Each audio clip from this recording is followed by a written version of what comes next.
All right. So I am back again live. Today I wanted to spotlight a game that I've been really enjoying. This won't be a full playthrough, or maybe I may decide to do a full New Game Plus playthrough, but I want to just take a little bit of time and show off Fae Tactics, the girl who destroyed the world. I've really been enjoying this as a strategy game. It claims that it's a Final Fantasy Tactics-like game. I'm not as down with that description, but I do think that it brings a lot to the table, and is an enjoyable game in its own right.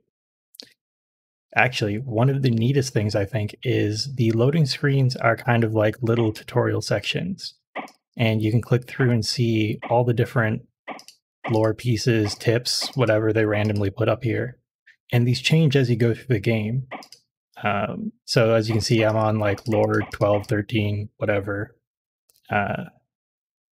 So it's really nice because you kind of can just wait on this screen and there's no push to move forward to the next part. Anyway, I want to continue. And today I just wanted to show off one battle.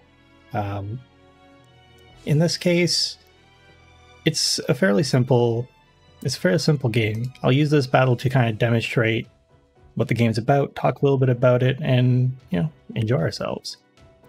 So I'm also playing on mouse and keyboard. You can play with a controller, but I've found that I like mouse and keyboard a lot.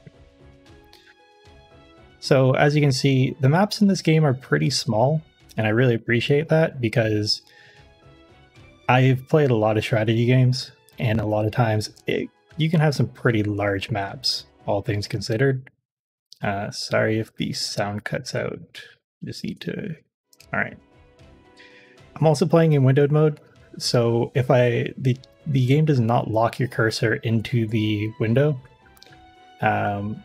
So if I suddenly click out, that's probably why. I've done it a few times, but it doesn't like close the game or anything. What else do I want to talk about quickly? Right. So where are we? No spoilers in this. This is a fight. I'm about 25-ish hours into the game. This is just one of the battles. In this case, this is actually a boss battle. I'm not going to talk about the story, or at least not what happens in the story, but I may talk a little bit about how the game is presented. If you are super concerned about spoilers, I would recommend not watching just in case, but I will do my best to avoid any meaningful spoilers. So first thing I wanted to talk about on this screen then is, and there's a lot here, but this is your pre-battle screen. So you can see a preview of the map, you can see all the enemies. If you hover over an enemy, you can see their stats. The stats tell you which enemy it is. You can see the element of the enemy, as well as what they're strong against and what their assist skill is. You can see their HP, their movement, their jump height. In the corner, you can see the height here of any given tile that you highlight over. Their attack power, defense, range, their attack height, which is called vert, a little weird, accuracy, evade, resistance, and level. You can see that attack here is green. What the green number means is this is buffed. Now, that number is very large and not standard, considering I'm at 54 and it's at almost 200. That's where these come in. So these are the enemy's effects, or abilities, you could say. So this enemy is called Plague Feather. It has the aerial ability. It can fly over terrain and gets 5% evade. It's also a melee type enemy, so it can perform combo attacks, and it gives it a small buff to defense and accuracy. That's actually not a small buff. That's actually pretty big for defense. It has a wait skill, so if it does nothing that turn, it will wait and activate this effect, which is +5 attack for the duration of the battle, and this does stack, so these can be dangerous enemies to just leave alone. Living Bomb, it explodes when you defeat it. It has a 35% chance to curse you with poison. And Double Edge, greatly increases attack based on your current HP. Next attack will deplete your own HP. So these are pretty much what describes the enemy's abilities. I'll be honest, the icons aren't super useful all the time because they don't give you a great idea of what you need to hover over them to really know what they're doing, and a lot of these are pretty packed. But the nice thing is they are pretty common too. Once you know the sword is melee, anytime you see the sword, you'll know what it does, but the values may not be the same. If I scroll over to Chico, our ally who is melee, you can see that the values are different. Now, I'm no expert on this game, so I don't know what goes into calculating them. I assume it's a percentage, but I can't say for sure. Anyway, it is useful to have these though, but as you can see, the more you have, the smaller they get. It can get hard to read, like which symbols are there. And it's also really easy to lose what symbols you're looking for. For example, they're all the same color here. So if I'm trying to find like an ability, like say I wanted to check, what Devouring did, it's not easy to glance and see what it does. You do have to take a look, and you have to remember what these symbols are. So like even this one, back attack damage, it doesn't read that well, because it's hard to tell if this is a person who is hunched over with a knife in their back, or if this is like a weird looking tree. Or in my case, it could look like a person, like it kind of looks like a wizard if you look at this side and this is the head with a dot on it, and that makes no sense to me, at least. What else? Right, so there's also the shield, mana barrier. This protects enemies from taking HP damage, as you may guess, and it also cuts non-critical damage in half. That is a great segue into critical damage. So if you hold space, if you're using keyboard, you can get a quick guide that tells you what's strong against what's weak against what on the offense.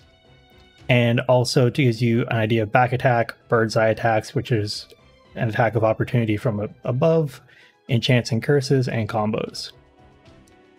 I'll leave this on the screen for a little bit. I'm not going to read all of it out, but this is very handy for planning your team, which is what we'll get into next.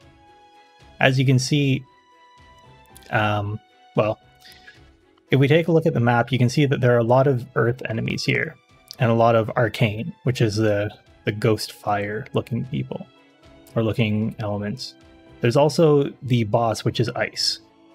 So if we take a look here, we can realize that, all right, so earth is good against wind, which is the pale yellowish swirl, and lightning. And we also know ice is good against earth and water, and we know arcane criticals every third attack. On the flip side, if we look for what is strong against earth, we can see that fire and ice both do critical damage to earth, and lightning does critical damage to arcane. Also, fire does critical damage to ice. Usually when I'm playing, those are the only things I focus on. Just figuring out what does critical to what. I don't really worry about weakness as much, because I build my team to kill, not to tank. So let's talk about building your team, because that is the next important piece. All right, edit party. So, I guess I should have warned that there could be spoilers here for characters, but there are probably spoilers all over the video because I'm just taking it in the middle. Anyway, you can take 3 party members into battle. Each of those party members have their own stats and abilities, and you can swap them out just with a simple click and add them in. Each character also comes with traits. So for each character, you have the option to customize, well, improve their offense, defense, or special. And there are certain breakpoints where you can get special boosts. So if I pull this out, something else to note is, yes, you can reallocate these as you please. So you can see here that I am about to hit level 2 in offense. Crit attack plus 10, attack plus 45. If I add 1 point and I hit level 2, my critical attack goes up to 20 and my attack goes up to 50% boost. If I add another point though, I only get 5% offense. The top bonus triggers each time you hit one of the level breakpoints, and the bottom bonus triggers every time you add another point. When you hit level 4, you actually get a special skill. So in Peony's case, I get a spell cooldown on kill, which we'll go into a little bit after. On the screen, you can also set the weapon that your character is using. So in this case, I have Peony using Ragnarok, an ice melee weapon that comes with the weight skill reflex. And you can also add a scroll for everyone to use. These scrolls give special effects to your attacks. So in my case, I have move +1 equipped. So you can do this for each of your party members, and I'm not going to go through all of them because that's going to take a while. You can access traits directly down here in the party menu. Now, start battle is self-explanatory. We're not going to talk about it because we'll click the button. Summons. So the unique part about this game is you can bring up to 3 summons with you. Your summons are called Fae in this game. So you can bring up to 3 Fae with you, and as you play through the game, you'll unlock more Fae by picking up their cards. Fae are the same as the monsters that you fight. So every enemy you saw on the battlefield, except for bosses and some unique enemies, can become your allies and be your Fae. As you can see here, they have all the same stats. They also have all the abilities that they originally had as well. On the screen as well though, or in addition, because I say as well too much, you can see that if I go to Powder Jack, he has a 1. If I click and hold, I can actually switch him to a different element version of the same type of Fae. So this becomes Windjack. The neat thing is, Windjack is very different from Powder Jack because you can see less HP, but has a shield and has a little bit more defense. Actually, no, a little bit more attack. It also changes their abilities as well. You can see that Powder Jack has Leap. Jumps to target location, attack is increased by distance ×3 for the next attack. Whereas Windjack has Blink. Teleports to target location, passing through ally and alike, plus 10% evade. So not only do you get a different element to work with, but you also have the opportunity to mix it up a little bit more and just use a different playstyle with the same unit. You can also see each summon has a capacity represented by orbs. I've already maxed mine out, so you can have a maximum of 6, but when you start the game, you have a maximum of 3, I believe. The phase that you start with depend on some of the settings you pick at the beginning, so yeah, we won't deal with that too much. Last thing in pre-battle prep is spells. Are spells. So you can pick 3 spells to bring with you into battle. You do get a starting set based on, again, the pre-battle or the pre-game settings that you pick. But these act on a cooldown, and you can use 1 per turn when they come off of cooldown. Now, I think I've run basically the same set since I've got these cards. But you have elemental attacks, you have support moves that can do healing or shield recovery, AoEs, in this case AoE with a chance to reduce defense, and heals. Well, AoE heals.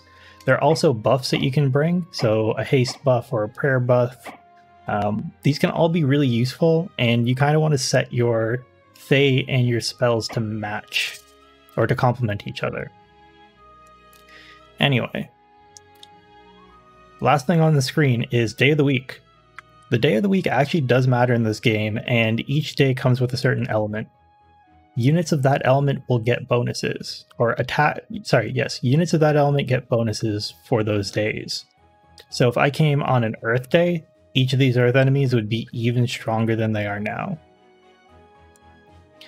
We'll talk about the things on the field later, but most of these are pickups. You stand over them, you end your turn, and you'll pick them up. The orbs are for your ultras, which hopefully I remember to get to, but you have ultra skills that replace your normal skills when you fill up the bar. I guess I got to them now.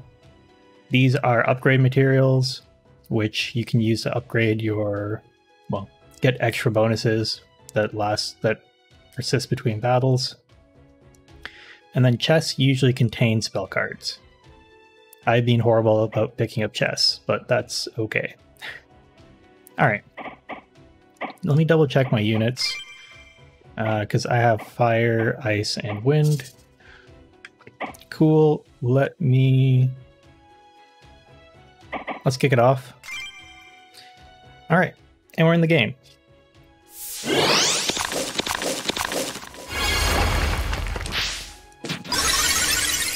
So, the objective of this map, or this fight, is to beat the boss. All boss maps are the same, just beat the boss and you win. I could ignore every other enemy here, but I promise you that will end poorly. By the way, I have not done this fight yet. I am completely new to it, so you will be seeing how I handle these fights just in general. Hold on, let me get a sip.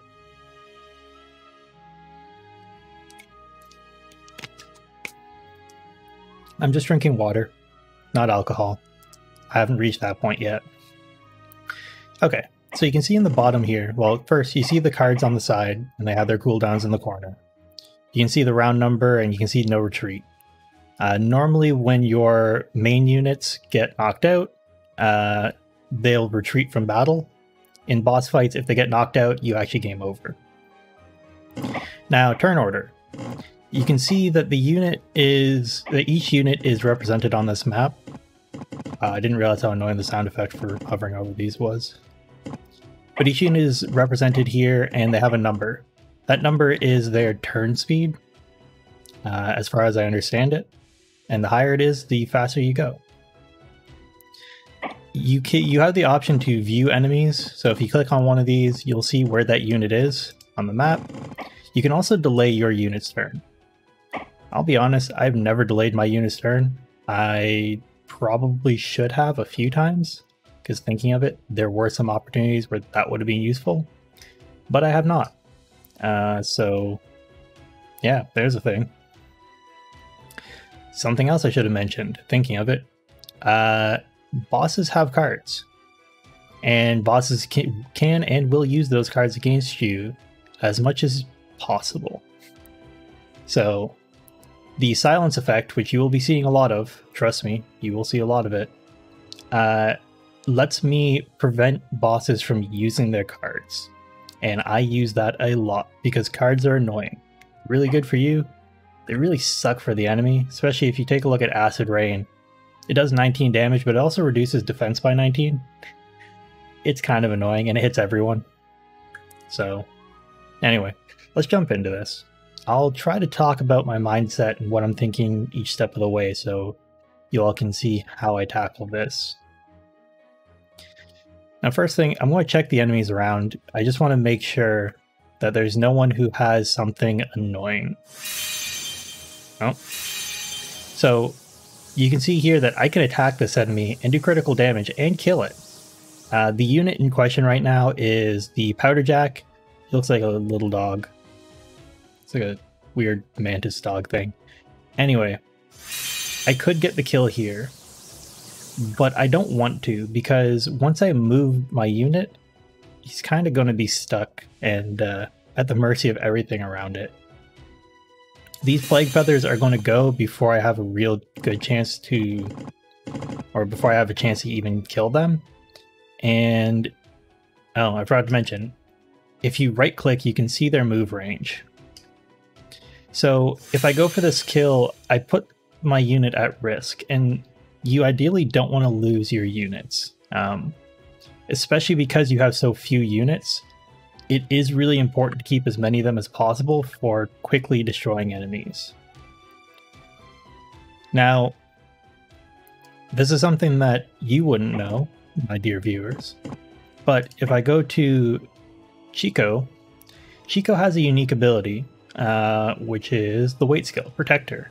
Grants 20 defense and guard counters for allies within 3 spaces until next turn. Cannot guard against ultra attacks, prevents push-pull. So what this means is if Chico is able to protect Powder Jack, Chico will actually take the damage instead. Now, is that a good idea? Maybe not. Looking at the really high attack of these enemies, I probably don't want Chico getting hit anyway. I would like to get this kill, but I don't really want to sacrifice the unit. So we'll want to think of a different way to handle this. Let me just check what my unit's ranges are. So potentially I can use Oro here to deal some damage. But more than likely what I'm going to do this turn is I'm going to play it a bit defensively. I'm going to avoid going for any, like going directly for a kill, and maybe try to bait out some of these other units. A lot of these units are pretty strong though, so I am a little concerned. I would love to get this kill, but I don't really want to take the damage. Something else to note here is I didn't bring anyone who has a way to heal. I'm pretty bad about that, but hey, that's how it rolls sometimes. In this case, it may have made more sense to bring someone with heals, but whatever. Something else to note about these plague feathers. They also explode when they die. The explosion is going to be, I assume it's the same as other explosion effects, so each tile around the unit that's exploding will be hit. I would rather not get hit by explosions, so this is where ranged attacks come in. You have, I believe, 3 kinds of ranged attacks. All my units are arc range attacks, but there's arc, there's shot, and there is laser. As you may guess, arc is the best range, super effective against aerial enemies, but it's also, well, an arc. You can hit a lot of things that are really high up and really low down with it. Yeah. Shot is most straightforward. I shoot straight line. If there's something in the way, it's not going to work that well. It has 2 range and it's usually kind of average. And then there's laser, which is I shoot in this direction, everything within my range in that direction gets hit. So you basically can hit down a line of tiles. They usually have really good range and pretty good damage, but they're much more rare. Alright, enough talking, let's get playing. So Powder Jack comes with a unique ability on weight. Oof, hold up, those sound effects are super loud. I actually don't normally play with music on, so I am equally surprised how loud some of those are. So you click on a tile to make a move, you can right click to turn that move off or revert. If I click wait on Powder Jack, I actually get Shadow Step. So Powder Jack can cloak itself. While cloaked, only enemies with True Sight can attack. Otherwise, none of the other enemies can attack Powder Jack, so Powder Jack is completely safe. Now, let me double check. Yeah, so I don't have any resistance to this monster right here of just pure raw damage. So I'm going to avoid messing with it too much. Instead, I want to move here, and I'm actually going to assist my fire squirrel by giving it ice armor. Totally not crazy. And then I'm just going to start moving my units up. And I'll put a guard up. I'll throw a haste here. So I guess I should explain some of these effects. Ice armor gives... ice armor is an enchant. If you go back here, you can see enchants and curses. You can only have one at a time, and they overwrite each other. But ice armor gives 15 defense, converts critical to normal damage, but it gives minus 20 resistance. So that means that you're much more likely to get cursed. Never ideal, but it's not too big of a deal if you're not getting hit too much. Haste, on the other hand, which... Haste isn't the bad thing, but enchanting Oro is not always the best idea. Haste gives you +2 move and +1 speed. So you can see that now Oro is 12. Wait, I think Oro was already 12. Anyway, it's giving Oro more movement, which is really important because I want to kill this thing. And I'm hoping that by killing this thing, it explodes and hurts something else. Alright, well, you win some, you lose some. in hindsight, that means I totally could have killed that rat there and not thought about it too much, because Oro would have killed the bird. Oh well. Alright. So we're just watching the enemy turn go. This isn't too bad. Okay, actually some of this may be a little troublesome. Especially enemies that protect. Those are usually very annoying enemies to deal with. For this turn. So I'm trying to think about what I want to do here. I could kill the Plague Feather. I don't think it will hit Powder Jack. But fire allies have the ability to enchant with Rage, which is 40% more attack and 20% more reaction. Now, I'm really big on enchanting with Rage because Rage makes you hurt lots. The only question I have is, is it worth it to do the Rage enchant this turn? Or is it more valuable to me to wait and kill this bird instead? So if I look at what's left for the rest of this turn, and if I think back to how this turn started, there's going to be no one who can kill this bird. If I'm going to Rage Enchant, I would Rage Enchant Peony so she can hopefully kill or seriously damage the Revenant. Although I doubt that's going to be the case. Keeping that in mind, since I'm not going to be able to get Peony over there if I do the Rage Enchant, then I'm better off to kill the bird. So I'm going to take the kill on the bird. Yep. The explosion shouldn't reach up. Good. Yeah, and then I'll just chill there. So I could have done a better first turn. I usually like to play these out and just see how far they go. Yeah. So Isuza is going to move. Oh, not going to move. Never mind. So let me see. Peony can only move. So Peony can move to attack, and Powder Jack can move to attack, but neither can actually get the kill. So in this case, what I am going to do is I'm actually going to focus on getting this kill here. Yep, get that kill, so I'm in a good place. I'm going to move Peony over to start doing damage, because as you remember, melee characters have the ability called Combo, and I want to talk about Combo a little bit. So I'm going to actually have... Normally I'd want Chico to step one back so I can also protect the fairy. I'm going to take the risk and have Chico pick up this card because I want to get the Plague Feather. These are the cards I was talking about that get you new allies. And then I'm actually going to have Oro move up here. Let me just double check if Oro is in range. Nope. So I'm going to have Oro do an attack on this Revenant. And when Oro does this attack, what you're going to see is Peony attacks as well. Something I should note, Oro has 2 charge bar. As you can see, I actually have an option to do an EX attack here, which is a special attack that you can do by using your ultra charges. I'm not going to do that this time.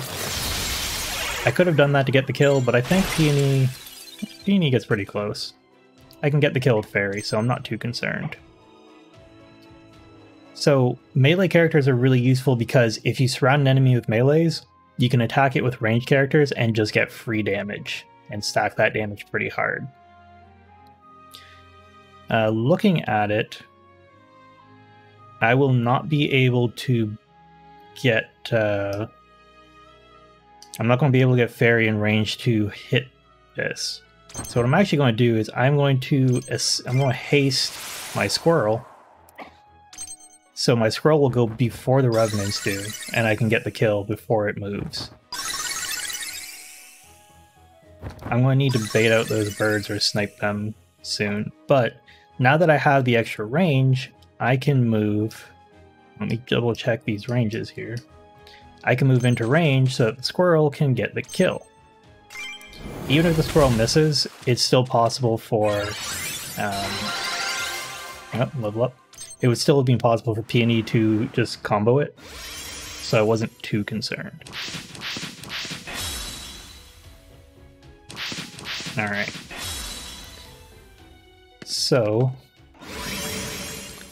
we have a lot of the enemy kind of moving up on us here.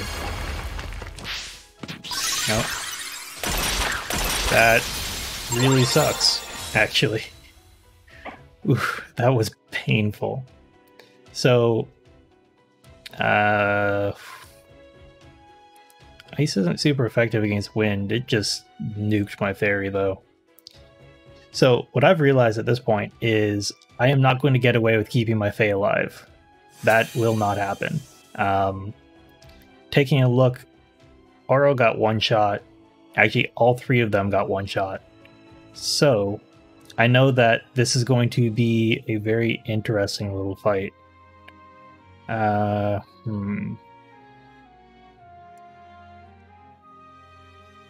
Swaps weapon at the start of each turn. Trap aura.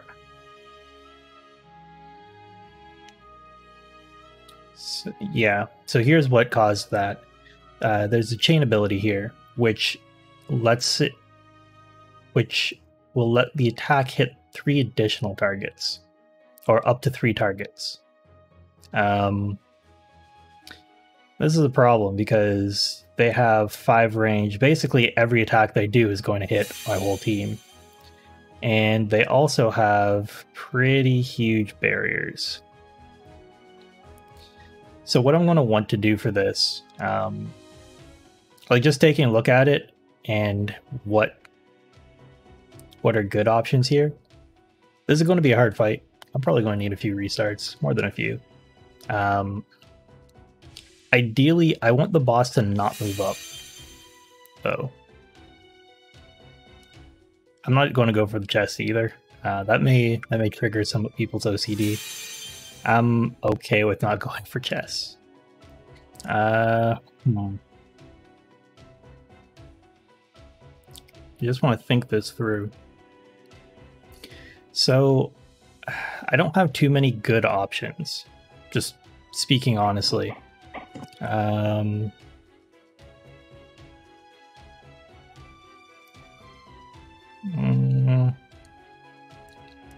need to make sure to get Oro back up, but I'm going to want Chico to defend, so I think I'm going to use Fairy to get Oro back up and kind of sacrifice everyone's in range. That next attack is going to kill probably a good chunk of my team. This is where I need to make a good choice, though. And I don't really have the room to move in on the enemies and, like, fight everyone at once.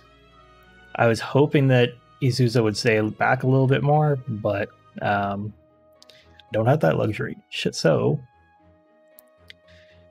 I need to make the most of this move. And ideally, I take out some of these birds. Since I'm not going to be able to burn through Isuza's ridiculous amount of shield. The HP value actually isn't the problem. The shield definitely is. I may actually want to restart at some point and replace Piercing Dance with something that helps me pull down shields better. But for now, I need to figure out what to do with Peony. I'm going to move Peony up here.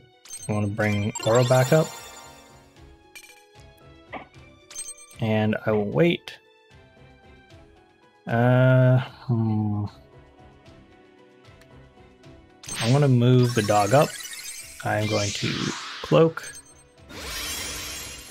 And then I am also going to... So with Chico, I'm going to be a little cheeky. I want to stand here and I'm going to guard everyone. And really with the guard, it's not me thinking that, oh yeah, this guard is going to work. It's more, I want this guard to protect someone. I don't know who it's going to protect, but it's going to protect someone. The other thing I'm going to want to do is, I think I'm going to want to haste Peony here. because Fairy's going to die. I am very confident that Fairy will simply die. If not this turn, next turn. These birds are also getting uncomfortably close. Ideally, actually, these birds would be used to nuke the allies around it. You know, I'm going to do that. I can't do that. I can do that. Alright, I want to nuke this. That's going to explode. That's going to explode. Doesn't kill anything additional, but that is useful because I'm also going to nuke this. And then that's going to explode, which is going to do a ton of damage. Alright. This puts me in a alright situation, honestly. The protect is not the greatest thing to deal with, but... Ooh, that guy hurt too. A lot of the enemies here are just hurting.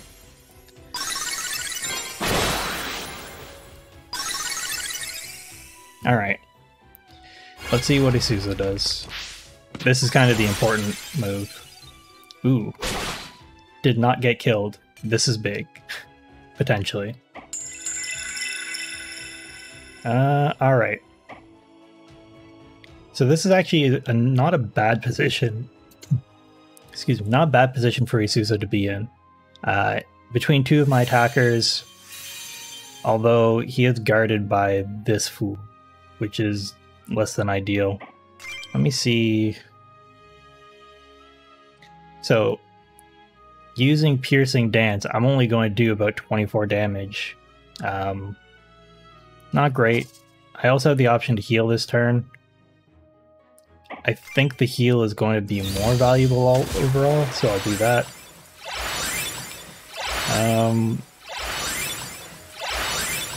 Now most of my units go first, but as long as the Bone Servant is protecting, I'm not going to be able to actually kill anyone unless I have an Ultra. Oro has an Ultra up. I'm going to want to use that. Chico does not have an Ultra, and Peony does not have an Ultra. So what I'm going to do is I'm actually going to move over here. Ooh, Cold Snap could hurt a lot. I want to take my chance with Cold Snap, and I'm going to do Null Strike. So what Null Strike does is it silences. It has a chance to silence, which is probably not going to work out as well as I like looking at the 80 resistance there, but also will lower defense. So I'm going to take my bets. I got the silence on the wrong enemy because I totally forgot that's not how this works. But Chico got Chico's Ultra. We may be able to work with this. Alright, I want to sit over here. I am going to attack the Bone Servant. This is going to trigger Chico's Ultra, which less than ideal. Chico's Ultra Assist actually will heal the team, or will buff the team with more attack. But this lets me open up the boss for damage, which is much nicer than just kind of sitting around doing nothing. So Chico is going to be able to attack this turn. The boss will get their Ultra all the way, so I'm not going to concern myself too much with this. Let me go for the Maim, which will slow them down if I get it. I did not. They are now Ultra ready. So next, I am going to want to... I'm basically going to want to dump damage into the boss because I'm going to get hurt no matter what I do. So there's more benefit to me just trying to dump damage than trying to avoid things. Ooh. That was a bit of a bad move. Alright, I need to revive Oro, which means the squirrel may die this turn. Just kind of how things go. I'm going to move Oro over here. Oro has her special up. I am going to drop the special. The special will reduce the enemy boss's HP. I'm also... or reduce defense as well. And then Peony is going to get their special up, her special up. Alright, Cold Snap is triggered, which is going to hurt. For sure. Peony is going to go down. Ooh, the freeze is not great either. Alright, let's see what happens. It's totally possible for me just to take tons of damage and get killed. It's also possible for that to happen, which is not ideal. Oof. I survived somehow, but Isuza gets to go this turn. Oh yeah, and I didn't get the... let's see what happens. A lot of root. Oh, multi-spell triggers too. So I lost 1 unit, 1 unit's down, and the special. That's probably going to kill me.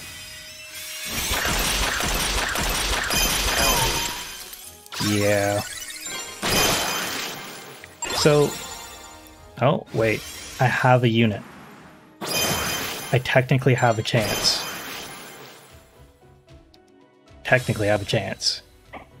But in practice, this is likely a dead fight. Just being honest with y'all, this is likely a dead fight. I can play it out and see how it goes. Alright, first off, stock of the situation. So, mana barrier here is halfway depleted.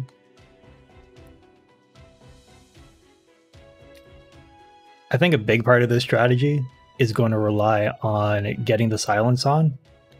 I honestly don't believe that this is going to be a good fight otherwise.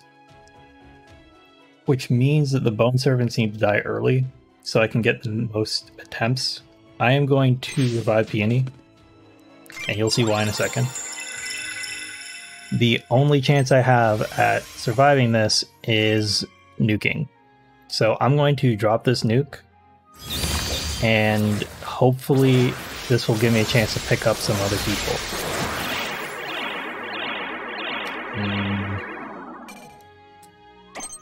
Alright.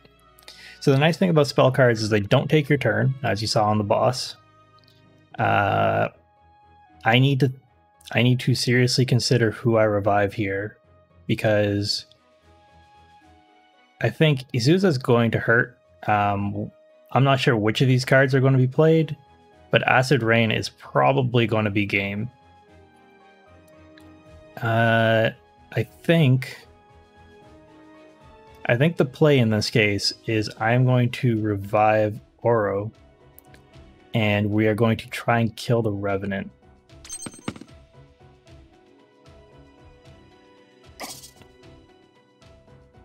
Or I revive Chico and try and guard everyone. Going for the guard play is going to be rough. Because I don't think Chico's going to have enough HP after 27 to do it. And Isuza goes first.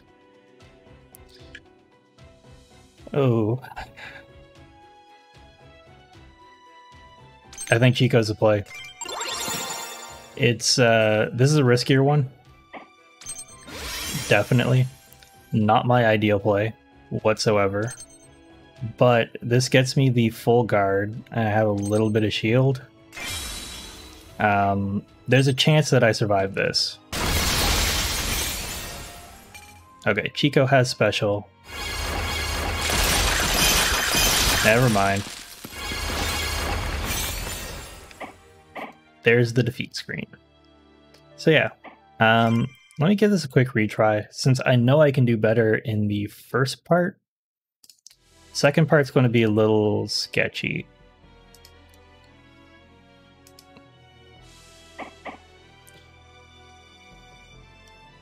In fact,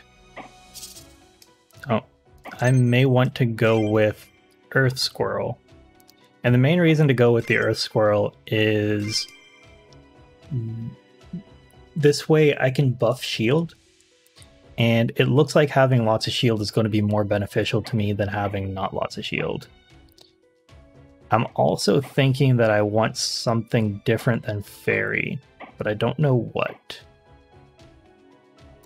Let me take a look through these. The healing can be extremely valuable. I don't think I'm going to get opportunities to heal. I need something with good defense to help out. In fact, if I can bring a tank other than Chico, I could replace Chico with someone else who's a better healer. So I have this dust loot.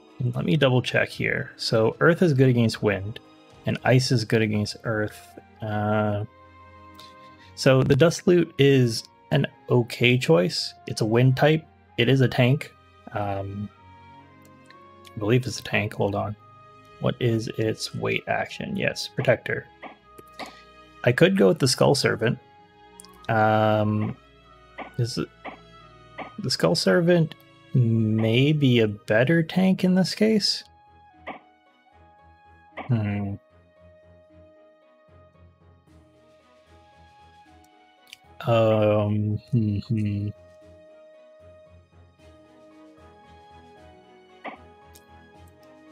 That's a tough choice because Skull Servant is also, or Skull Servant is 3, so that would be a direct swap with Fairy, which means I can also go here, pull Chico out, and put Pyachine in, who's a much better healer and can also hit electric, which will give me a little bit of an upper hand in the damage race.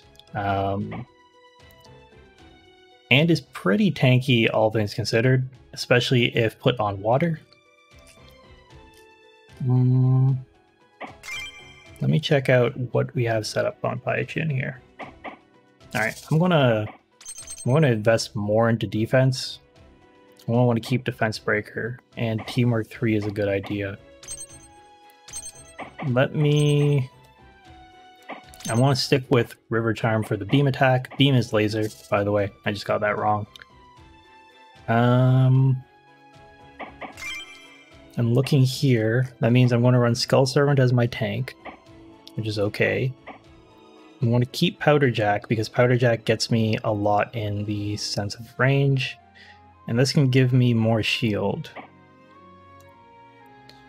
Now, one concern I have is that it means the first turn I won't be able to take out the bird up top, but I should be able to bait the bird down, so that's not too big of a deal. One annoyance is you can't actually see the range of enemies, but attack range 1, move so 1, 2, 3, and then I can attack here. So I should be able to bait both of these in and kill them,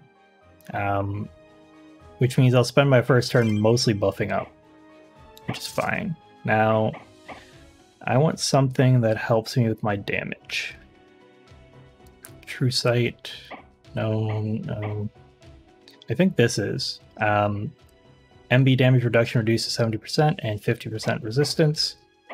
What that gets me is I'll do more damage to shields on a unit that's enchanted with Prayer.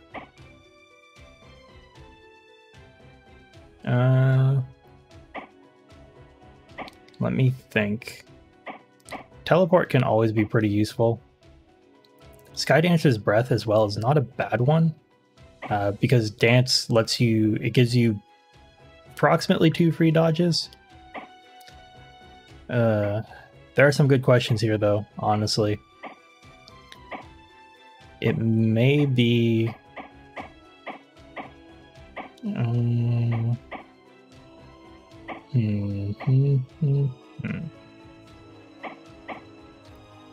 I may actually want to go with Arcane Gift, get everyone some shield, but shield goes a long way in tanking damage. I think I want to go with Arcane Gift this time. I'm not super concerned about breaking the shield. To break the shield, I just need probably 2 turns because my build is very defense break heavy. So once their defense gets low enough, the shield doesn't really matter. The hard part is going to be getting the boss isolated enough that I can focus on just breaking the boss down. Alright, let's give this a shot and see how it goes.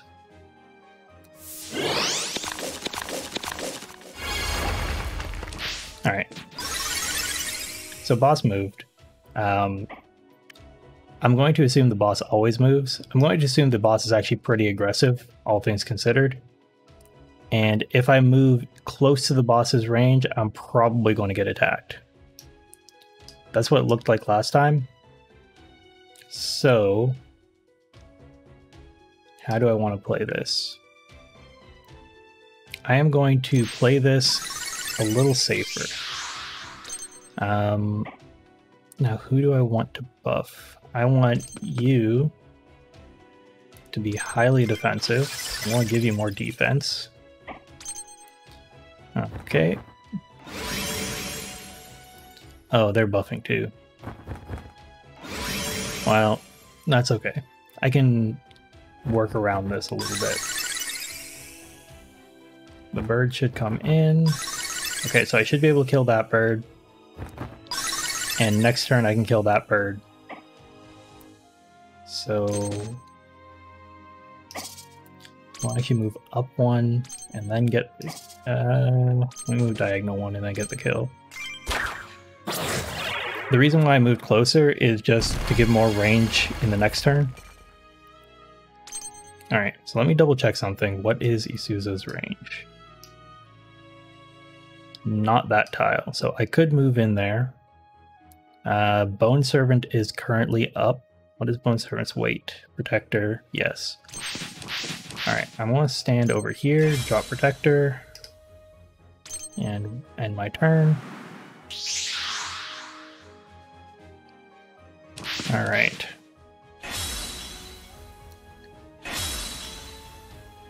And then... Ooh. See, they're all kind of going up, and I didn't really expect them to go up, but they are certainly going up. Now, I'm pretty sure this counts as water. I will have Piochin wait there. I could have gotten this kill this turn, had I not moved Powder Jack to this position. Yeah, I could have gotten the kill this turn. Oh well. Let me attack the... I will heal the... or I will give the Bone Servant more defense, and we'll call it there. So as you can see, there is a little bit of RNG to this game. Wow, that was a lot of sound effects. Okay, what does Isuza do? Moved one. Dangerous, but I think I can work through it. Ideally, I can bait just Isuza down. So I won't get this kill here, which is probably bad. Can I get the kill from here? No. Ooh, that sucks. That kind of blows. The thing is, I could restart at this point, but what restarting was going to get me is not a whole lot, because the RNG is going to change based on what moves I do. If I played this exactly the same way as the last opener, I would have gotten the same result. I'm pretty confident that no matter what, this Plague Feather is going to move forward. So I could do a restart here. I am going to instead... I'm going to push deep and keep the cloak on. Peony is not going to be able to attack. Yeah, not going to be able to attack, right? Okay, let me see. What's Isuza's range? Nope. I need the boss. Wait. The boss's range is much smaller than before. Ah, so this is another thing that I am not used to. The whole idea of their skills changing. So, anti-hover over these and see what they are. That is super weird. But apparently this turn Izuza is a melee fighter, so I'm going to take advantage of that and nuke Gremlin Chop. There we go. It's really good to get kills on Peony because she gets -1 cooldown each time. And the more kills she can get, the more cooldown, which means more spell cards. Always, well, spell talismans. Sorry. Always a good move, though. Oof. That was a very, very disappointing play just now. It's a good thing I brought a healer this time. I can enchant... I could enchant this turn. Let me see what does it look like enemies are going to do.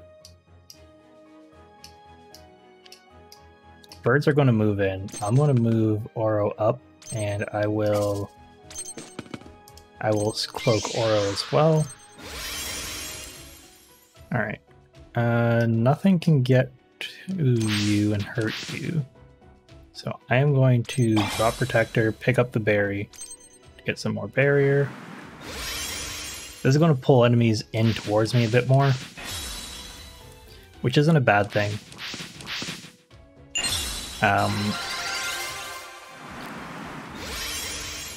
The bad thing is when the boss pulls into me, because that's the thing I can't really do much about.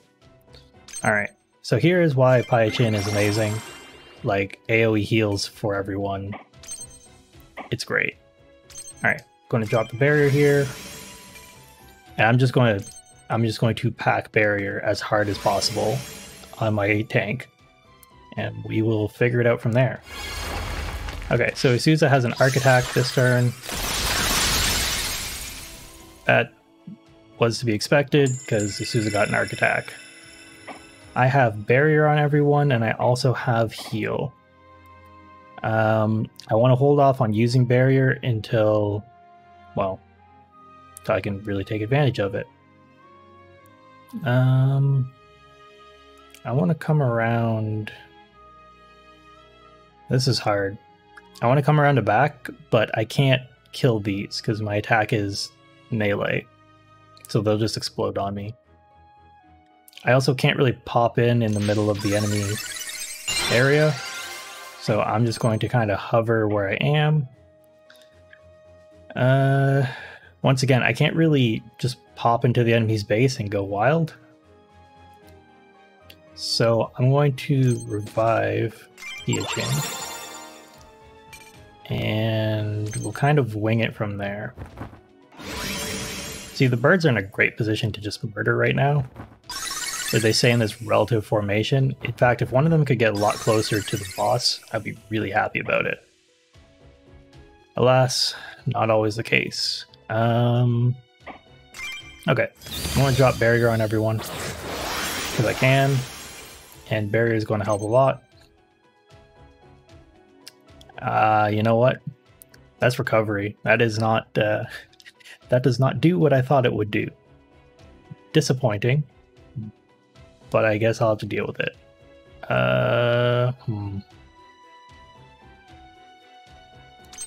Let me move up. Let me...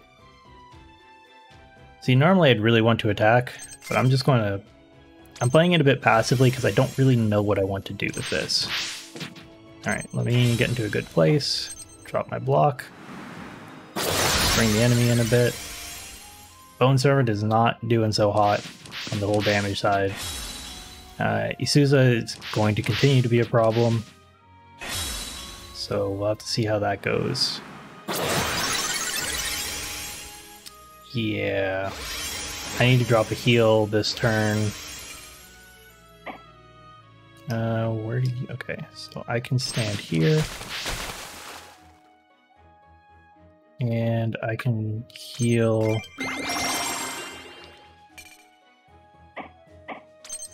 And then I can also come over here, and I can barrier. And these are all really band-aids right now. This is not a maintainable solution, so I'm probably, unless I win, I'm not going to try this again. Oh, melee turn. Alright, melee turn actually is not a bad thing. First off, you are not guarded anymore, so I have a chance with this. I want to blow it, see if I can get the silence. Nope. But I can't get damage on everything. And defense down, which is really important. Alright, damage and defense down. I can't kill that. I can't kill you.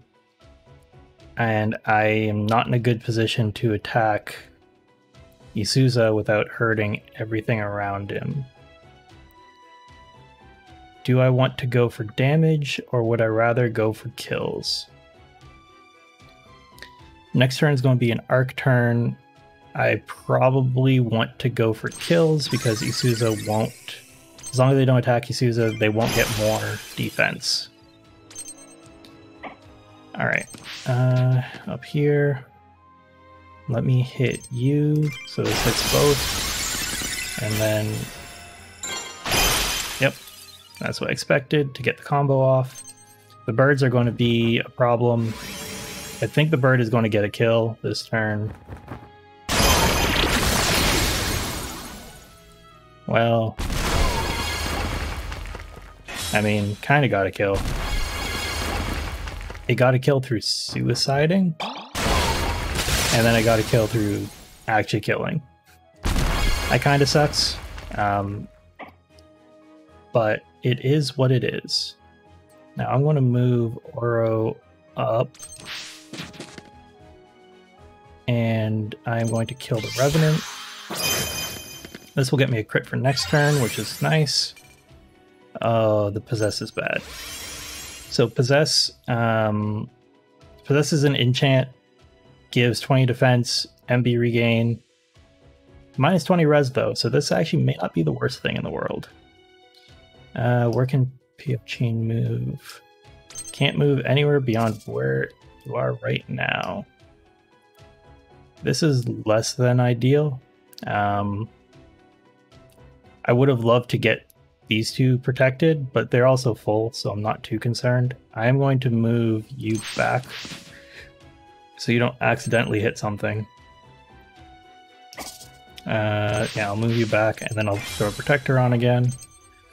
Next turn is going to hurt, just because at this point, so this turn is going to hurt too, isn't it?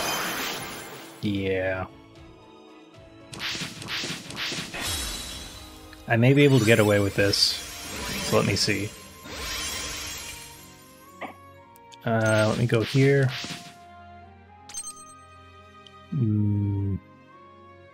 Not really going to get away with it, huh? Alright, let me think about what I want to do here. So, I need to get Peony up. I'm not going to be able to get Peony up this turn. Likely going to be alright. I don't think I explained this mechanic. So, when your enemy is downed, they enter this wounded state where they have these bars, and attacks will take out these bars. If the bars all disappear, then they die. If they don't disappear within 3 turns, and they're not picked up, then they will revive with full HP, I believe.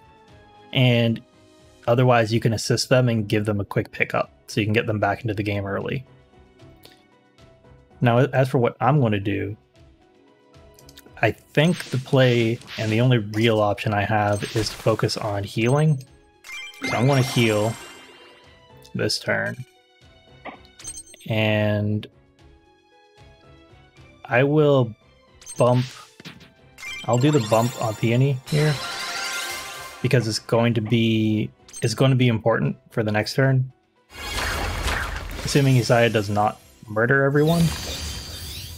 There's a good chance that Isaiah is just going to murder everyone right now. Especially because of this. Everyone's rooted. This is a terrible, terrible situation to be in. Because no one can move when you get root. Oh. Yeah, just take everyone out, why don't you?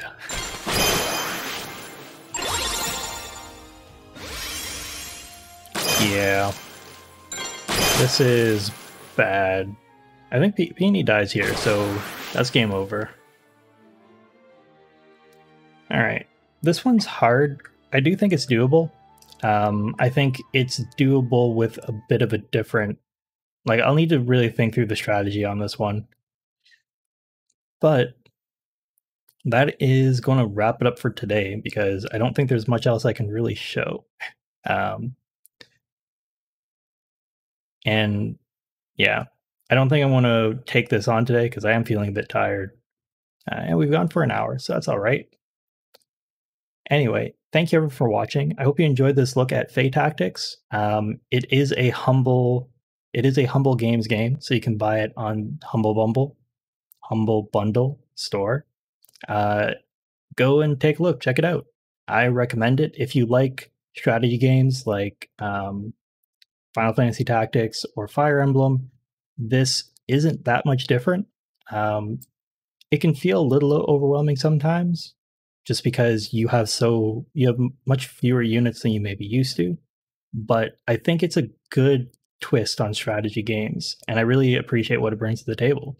So if you are interested in those, please take a look and tell me what you think. Thank you everyone for watching, and I'll catch you later. Bye now.